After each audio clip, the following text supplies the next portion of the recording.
Retrouver la joie, oui mais voilà, comment opérer le retournement nécessaire comme l'enfant dans le ventre de sa mère? Où trouver le point d'ancrage, s'amarrer à la vie pour ne pas faire naufrage? Les événements me submergent, emmènent mon corps lourd sur la berge comme un cétacé blessé. C'est assez, cela suffit. Doute de la vie, des soucis, trop de combats et de luttes sans merci. Chaque soir dans le sombre je descends d'un étage. Sur le papier je couche ma peine à décrire. Expérience indicible sous la peau, souvenir invisible. Mon corps, ce vase plein, coule des larmes. À Aurélie, au pays des merveilles je parle. Je poste mes missives dans la nuit. Et chaque jour elle me répond comme le témoin qui lui. Échange avec mon âme, dialogue intime. Des écartèlements et des doutes. Échange avec les anges entre le ciel et la terre, paiement de ma soute.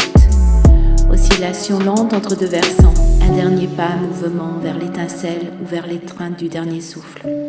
Vivre ou mourir, quitter le monde de la matière pour celui de l'éther. Plusieurs jours errants dans cette atmosphère, entre ces deux exils, je navigue sur les courants. Dans l'antre de la pyramide, pesant dans la balance le bien et le mal de mon existence. Je questionne chaque parcelle, besoin d'éclaircissement. Ai-je fait le tour de la question ?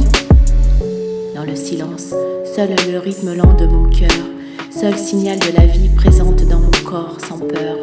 J'attends patiemment la décision finale, comme dans un hall de tribunal. Finalement, dit le grand Jacques, il me fallut bien du talent et une fine ouïe. Entendre la réponse, l'appel, ma Pâque, un début de balancement vers la vie. Mon âme et moi avons convenu de s'engager sur le chemin des terriens. Dire un grand oui sans compromis. L'exigence est de taille, je dois en faire le serment. Cette décision demande de l'authenticité, de la foi pour le présent, bien plus vivant. Passé devenu sagesse, futur gage d'allégresse. Vers le soi je vogue, barque sur le Nil. Vers mon cœur je tire le fil. Mon heure n'est pas encore venue de répondre aux questions de l'ange blanc. Ce n'est pas encore le moment. Je me présente à eux à nu, composé de chair et de sang.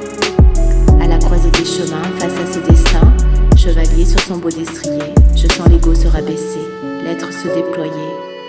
Je me découvre et je vois l'horizon. Je m'en vais, mais dans quelle direction? Dans le dos, mon épée repose dans son fourreau, me rappelant ma foi, ma voix, me tenir droite, ne pas oublier les lois de la nature et du divin, me rappeler de mon union avec l'univers. J'ouvre mon cœur à la lumière en étant dans la matière.